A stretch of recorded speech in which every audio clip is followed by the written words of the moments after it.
வணக்கம். இன்னைக்கு 1947ல ரிலீஸ் ஆன கன்னிகா அந்த படத்தை பத்தி தாங்க பேச போறோம். இந்த படத்தை ப்ரொடியூஸ் பண்ணி டைரக்ட் பண்ணது எஸ்.எம். ஸ்ரீ ராமுலு நாயுடு. கதை வசனம் இளங்கோவன். மியூசிக் ஏ.பி. நடராஜன். பாட்டு சங்கீதம் பாபநாசம் சிவன். நடனம் வலுவூர் ராமையா பிள்ளை. பின்னணி சங்கீதம் பக்ஷிராஜா ஸ்டுடியோஸ் சங்கீத கோஷ்டியார். இந்த படத்துல டி. பாலசுப்ரமணியம் கொடுங்கோல் ஆட்சிபுரியம் பளிங்கன் அரசனா நடிச்சிருக்காரு.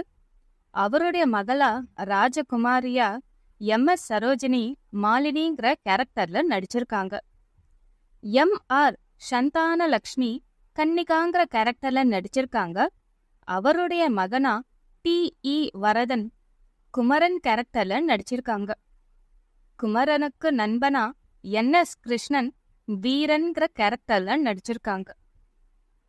மேலும் டி.ஏ. மதுரம் பிரபாவதிங்கிற கேரக்டர்ல ராஜகுமாரி மாலினியின் தோழியா நடிச்சிருக்காங்க. நரசிம்மன் நாரதர் கேரக்டர்ல நடிச்சிருக்காரு.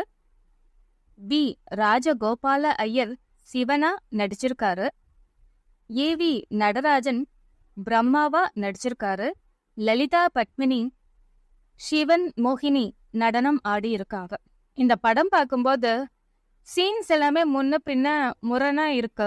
அதனால சீக்வன்ஸா இல்ல, உங்களுக்கு கன்ஃபியூஸ் ஆகும். அதனால இந்த கதைய நான் உங்களுக்கு கோர்வையா சொல்ல போறேங்க. கொடுங்கோல் ஆட்சிபுரியம் பளிங்கன்னு ஒரு அரசன் இருந்தான்.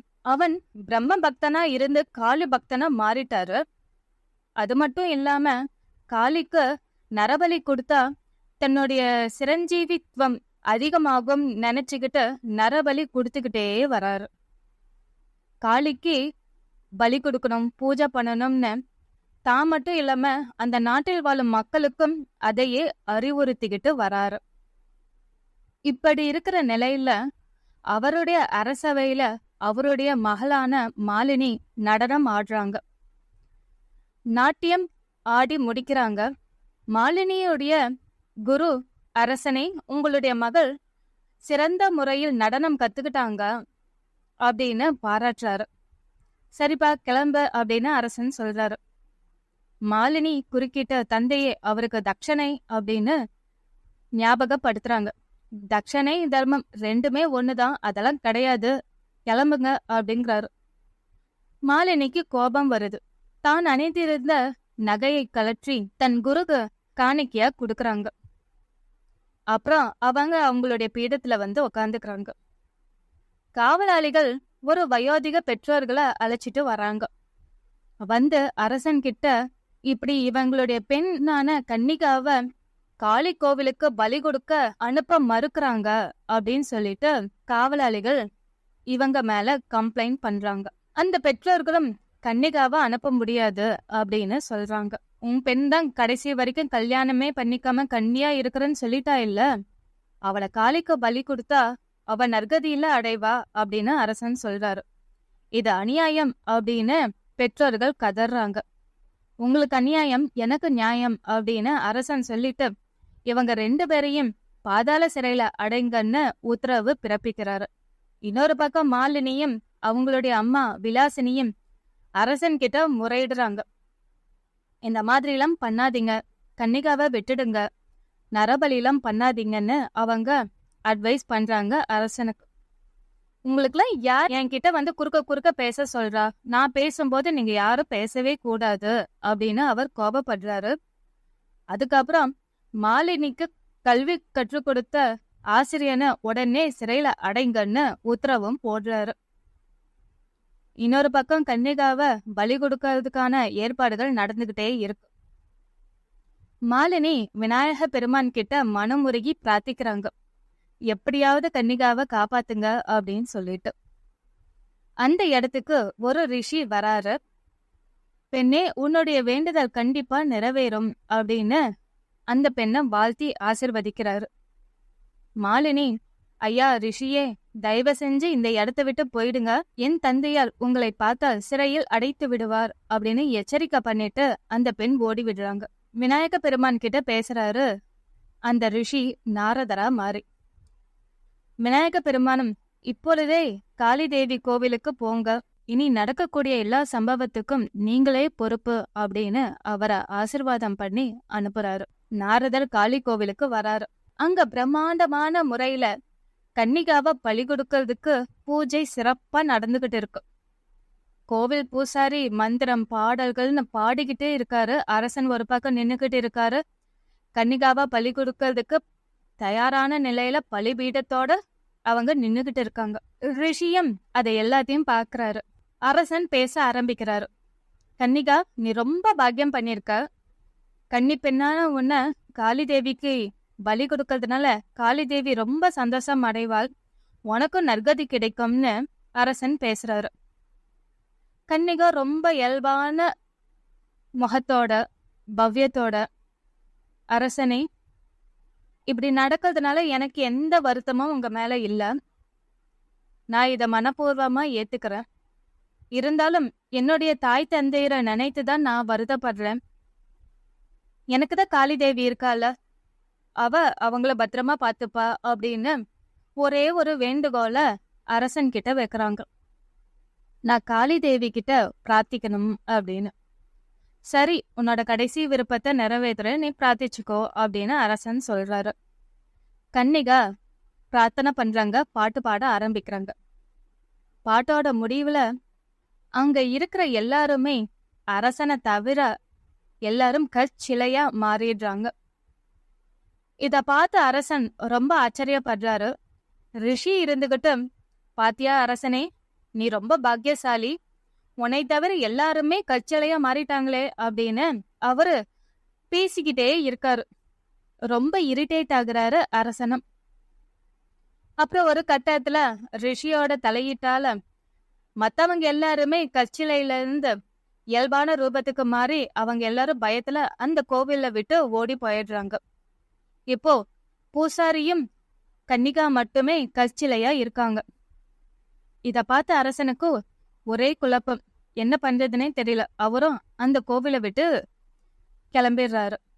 ரிஷி கற்சிலையா இருந்த பூசாரியும் அவரை மாத்திட்டு அவரையும் துரத்தி விடுறாரு. அப்புறம் கன்னிகாவை அழைச்சிக்கிட்டு தன்னுடைய ஆசிரமத்துக்கு போறாரு. கன்னிகாவை ஆஸ்வாசப்படுத்துறாரு. நீ ரொம்ப பயந்து போயிருப்ப, இந்தம்மா தண்ணி குடி அப்படின்னு ஆஸ்வாசப்படுத்துறாரு. கன்னிகா தன்னுடைய தாய் தந்தையரை நினைத்து வருத்தப்படுறாங்க.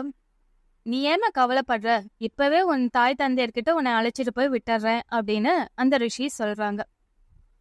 இல்ல, நீங்க என்னை அழைச்சிட்டு போய் விட்டாலும் பளிங்கன் மறுபடியும் வந்து என் தாய் தந்தையரை கொடுமைப்படுத்துவான் அப்படின்னு அவங்க வருத்தப்படுறாங்க. அப்படின்னா நீ இங்கே இருக்க போறியாமா அப்படின்னு சந்தோஷமா கேட்கிறாரு ரிஷி. வேற வழி என்ன, நான் எங்க இருந்தால்தான் என்ன, என்னைக்காவது ஒரு நாள் உயிர் போகதான் போகுது, நான் இங்கே இருக்கேன் அப்படின்னு சொல்றாங்க. அது மட்டும் இல்லாம இந்த கொடுங்கோல் ஆட்சி புரியும் இந்த அரசனை அழிக்கிறதுக்கு ஏதாவது ஒரு உபாயம் இருந்தா சொல்லுங்களேன் அப்படின்னு அந்த ரிஷி கிட்ட மனமுருகி பிரார்த்திக்கிறாங்க கன்னிகா. இதுல ரொம்ப மகிழ்ச்சி அடைந்து தன்னுடைய சுய ரூபத்துக்கு வராரு நாரதர். கன்னிகாவை ஆசீர்வாதம் பண்ணி, சிவ சங்கர சம்போங்கிற மந்திரத்தை நீ சொல்லி தவம் பண்ணுமா, இனி உனக்கு பசி தாகம் எடுக்காதுன்னு ஒரு இடத்துல உட்காந்து தவம் பண்ண சொல்றாரு. கன்னிகாவும் தவம் செய்ய ஆரம்பிக்கிறாங்க. சில காலத்துக்கு அப்புறம் வானத்தை சஞ்சரித்து கொண்டிருக்கிற நாரதர் தேவ மங்கையர்களை சந்திக்கிறாரு. திலோத்தமாவையும் சந்திக்கிறாரு. எங்க இந்த பக்கம் போறீங்க அப்படின்னு விசாரிக்கிறாரு. திலோத்தமா, பூலோகத்துக்கு பூ பறிக்க போகிறோம் என்று சொல்றாங்க. நாரதர், அதோ அங்கே தெரிகிறதே பளிங்கனுடைய நகரம், அவருடைய அரண்மனை நந்தவனத்தில் நிறைய விதமான பூக்கள் இருக்கு, உங்களுக்கு கண்டிப்பா பிடிக்கும், அங்க போங்கன்னு வழிகாட்டி விடுறாரு தேவ மங்கையர்களுக்கு. அந்த நந்தவனத்துக்கு தேவ மங்கையர்கள் எல்லாரும் போறாங்க, பூ பறிக்கிறாங்க. ஆனா திலோத்தமா அந்த அரசன் கிட்ட மாட்டிக்கிறாங்க. பளிங்கன் திலோத்தமாவை அங்கேயே அடைச்சி வைக்கிறாரு. நாரதர் பிரம்மலோகத்துக்கு பிரம்மாவை சந்திக்க போறாரு. பிரம்மதேவனுக்கு வணக்கம் சொல்லிட்டு பளிங்கனை பத்தி பேச ஆரம்பிக்கிறாரு. பளிங்கனா என்னுடைய பக்தன் அப்படின்னு பெருமையா பேசுறாரு பிரம்மதேவன். இப்படி இந்திரலோகத்து தேவர்கள் எல்லாம் சிவலோகத்துக்கு போய் சிவன் கிட்ட முறையிட போறாங்க. ஏன்னா திலோத்தமாவ அரசன் கைது பண்ணி 3 வருடம் ஆகுது அப்படின்னு நாரதர் பிரம்மதேவன் கிட்ட சொல்றாரு. பளிங்கனா என்னுடைய பக்தனா, அப்படி இருக்காதே, என்ன நடந்துச்சுன்னு விசாரிக்கிறாரு பிரம்மதேவன். ஆமாமா, நீங்க சொல்றது கரெக்ட் தான். பளிங்கன் மேல எந்த தப்புமே இல்ல. திலோத்தமா தான் அங்க இருக்கிற நந்தவனத்துல பூ பறிக்க போயிருக்காங்க. அதனால அரசன் கைது பண்ணி வச்சிட்டாரு அப்படின்னு நாரதரும் சொல்றாரு. இவங்களால என்ன பண்ண முடியும்? பளிங்கனை அழிக்கணும் அப்படின்னா அந்த ரகசியத்தை சிவ அம்சம் பொருந்திய ஒருத்தனால மட்டும்தான் தெரிஞ்சுக்கவே முடியும். ஆனா தேவர்கள் முந்திக்கிறதுக்கு முன்னாடி நான் முந்திக்கிறேன், நான் முதல்ல சிவலோகத்துக்கு போறேன்னு உடனே கிளம்புறாரு பிரம்மதேவன். சிவலோகத்தில் தனிமையில் இருக்கும் பார்வதி தேவி சிவன் இப்ப வருவாரா அப்ப வருவாரான்னு காத்துக்கிட்டே இருக்காங்க.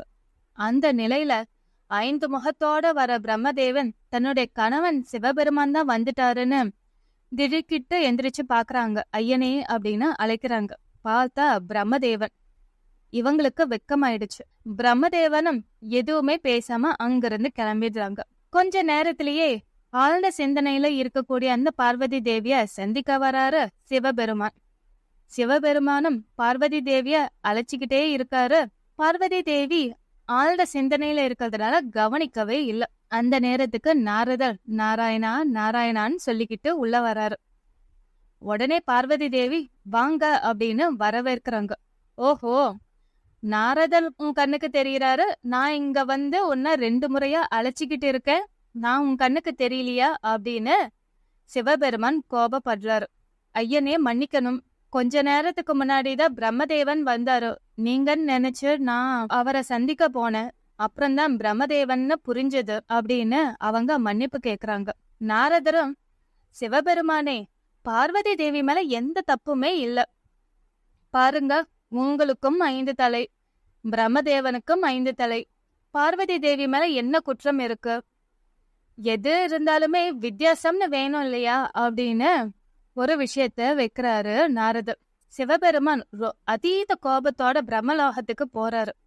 பிரம்மதேவன் கிட்ட கோபத்தோட பேசுறாரு.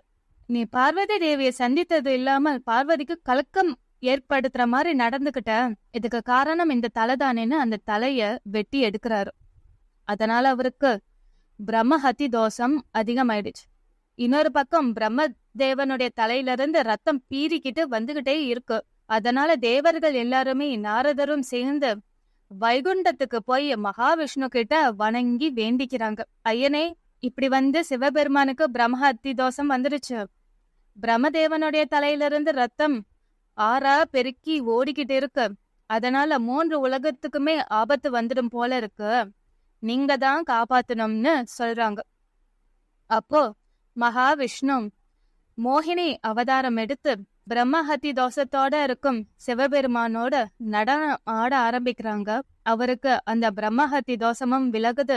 அப்படி நடனம் ஆடிக்கிட்டு இருக்கும் போது சிவனுடைய பாதம் பட்டு ஒரு புற்றும் உடையுது. அந்த புற்றிலிருந்து கன்னிகா எந்திரிக்கிறாங்க. கன்னிகா, உன்னுடைய தவத்தால் நாங்கள் மகிழ்ந்தோம் அப்படின்னு சொல்லிட்டு குமரனை வரவேற்கிறாங்க. இனிமே இவன் தான் உன்னுடைய மகன் அப்படின்னு அறிமுகப்படுத்துறாரு சிவபெருமான். கன்னிகா தன் மகனை அழைச்சிக்கிட்டு அதே ஆசிரமத்துல வாழ்ந்துகிட்டு வராங்க. கன்னிகாவுடைய மகனான குமரன் ஒவ்வொரு கிராமத்துக்கும் போய் மக்களுக்கு மத்தியில் புறையோடு இருக்கும் அந்த அறியாமைய போக்க முயற்சி பண்ணிக்கிட்டே இருக்காரு. ஹரி பக்தியையும் சிவ பக்தியையும் வளர்த்து விட முயற்சி பண்ணிக்கிட்டே இருக்காரு. அப்படி ஒரு கிராமத்துக்கு போகும்போது குமரனுக்கு நண்பனா மாறுறாரு வீரன். இருவருமே சேர்ந்து பளிங்கனுடைய நகரத்துக்கு வந்து சேர்றாங்க. அங்க காளி கோவில்ல ஆடு மாடுகளை பலி கொடுக்க தயாரான நிலையில இருக்காங்க. கேட்டா இந்த நாட்டுல அதிகமா பஞ்சம் வந்துடுச்சு, தண்ணியே இல்ல, அதனாலதான் நாங்க பலி கொடுக்கிறோம், அந்த சண்டிகா தேவிக்கு பலி கொடுத்தால்தான் எங்களுக்கு நல்ல காலம் பிறக்கும்னு எல்லாரும் ஒரே மாதிரி பேசுறாங்க. எந்த உயிருக்கும் தீங்கு விளைவிக்காமல் இருந்தால்தான் நன்மை நடக்கும்னு குமரன் சொல்லிட்டு அந்த பலி நடக்க விடாமல் மாய விதை பண்றாரு. எல்லாரும் பயந்து காளி கோவிலை விட்டு ஓடுறாங்க. இந்த செய்தி அரசனுடைய காதுக்கு எட்டுது. இத கேட்டு மாலினி ரொம்ப சந்தோஷப்படுறாங்க. அது யாருன்னு தெரிஞ்சுக்கணும்னு ஒரு ஆவல் அவங்களுக்குள்ள எலும்ப ஆரம்பிக்குது. எப்படியாவது அந்த குமரனை சந்திக்கணும்னு மனசுக்குள்ள ஆசையோட இருக்காங்க. தன் தோழிகள் கிட்டயும் சொல்லி வைக்கிறாங்க. காவலாளிகளும் நாட்டு மக்களும் இப்படி நாட்டுல பஞ்சமா இருக்கு, தண்ணி துளி கூட இல்ல அப்படின்னு அரசன் கிட்ட முறையிடுறாங்க. நச்சு பொய்கை மட்டும்தான் இருக்கு, அதையும் ஒரு பூதம் காவல் காத்துக்கிட்டு இருக்கு அப்படின்னு அரசன் கிட்ட முறையிடும் போது மாலினி தன் தந்தை கிட்ட சொல்லி, தந்தையே, உங்களுடைய சக்தியை வச்ச அந்த நச்சு பொய்கை நீங்க நீக்கலாம் இல்லையா அப்படின்னு கேக்குறாங்க. அந்த பூதம் கிட்ட யார் சண்டையிடுறது? அதெல்லாம் முடியாது. நீங்க எல்லாரும் போய் அந்த சண்டிகா தேவிக்கு பலி கொடுங்க, அவளே எல்லாத்தையும் பார்த்துப்பா அப்படின்னு அரசன் அனுப்பி விடுறாரு. இன்னொரு பக்கம் குமரன் நச்சு பொய்கையை காவல் காக்கும் பூதத்தை சம்ஹாரம் செய்து அந்த பொய்கையில இருக்கக்கூடிய நச்ச நீக்குறாரு.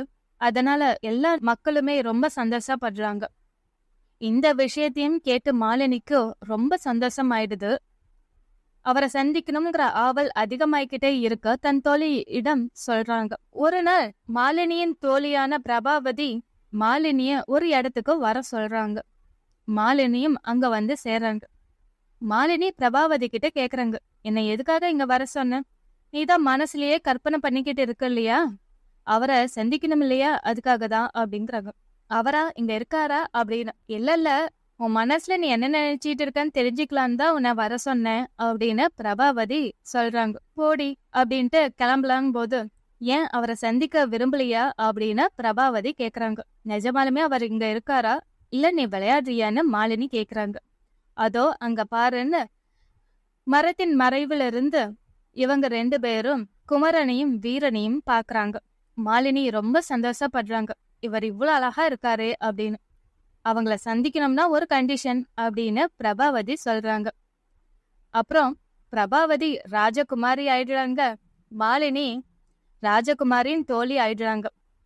இருவரும் குமரனையும் வீரனையும் சந்திக்க போறாங்க. பிரபாவதி பேசிக்கிட்டே வீரனை ஒரு பக்கம் தனியா அழைச்சிட்டு வந்துடுறாங்க. அப்பதான் மாலினியும் குமரனும் தனியா பேசிக்க முடியும்னு மாலினி குமரன் கிட்ட பேச ஆரம்பிக்கிறாங்க. நீங்க பெரிய உபகாரமே பண்ணிருக்கீங்க, அதுக்காக நான் நன்றிகள் பல சொல்லணும் அப்படின்னு சொல்றாங்க. என்ன உபகாரம் அப்படின்னு கேக்குறாரு. நச்சு பொய்கையிலிருந்து நச்சை நீக்கியிருக்கீங்க, இந்த நாட்டுல பஞ்சத்தையும் நீக்கியிருக்கீங்க, அதற்காக தான் அப்படின்னு சொல்றாங்க. அது மட்டும் இல்லாம காளி கோவில்ல நடந்த பலியையும் நீங்க தான் தடுத்தீங்கன்னு கேள்விப்பட்டேன் அப்படின்னு அதற்கு நன்றி தெரிவிக்கிறாங்க மாலினி. அது மட்டும் இல்லாம இந்த நாட்டு அரசனால உங்களுடைய உயிருக்கே ஆபத்து வந்துடும்னு எச்சரிக்கை பண்ணிட்டு தன் தோழி பிரபாவதி அழைச்சிக்கிட்டு அரண்மனைக்கு கிளம்புறாங்க. இப்படி 2 வாலிபர்கள் நாட்டில் புகுந்த பல வித்தைகளை இந்திரஜாலத்தை பண்ணிக்கிட்டு இருக்காங்க அப்படின்னு அரசனுக்கு தெரிய வருது. அதை கேட்டு ரொம்ப கோபப்படுறாரு. மாலினியும் தந்தைய நானும் குமரனை சந்திச்சேன் அப்படின்னு சொல்றாங்க. எப்ப பார்த்த அப்படின்னு அரசன் கேக்குறாரு. இல்லப்பா, அந்த பொய்கை கரையில் நிறைய கூட்டமா இருந்துச்சு, நான் என் தோழிகளோட தூரத்துல இருந்து குமரனை பார்த்தேன் அப்படின்னு சொல்றாங்க.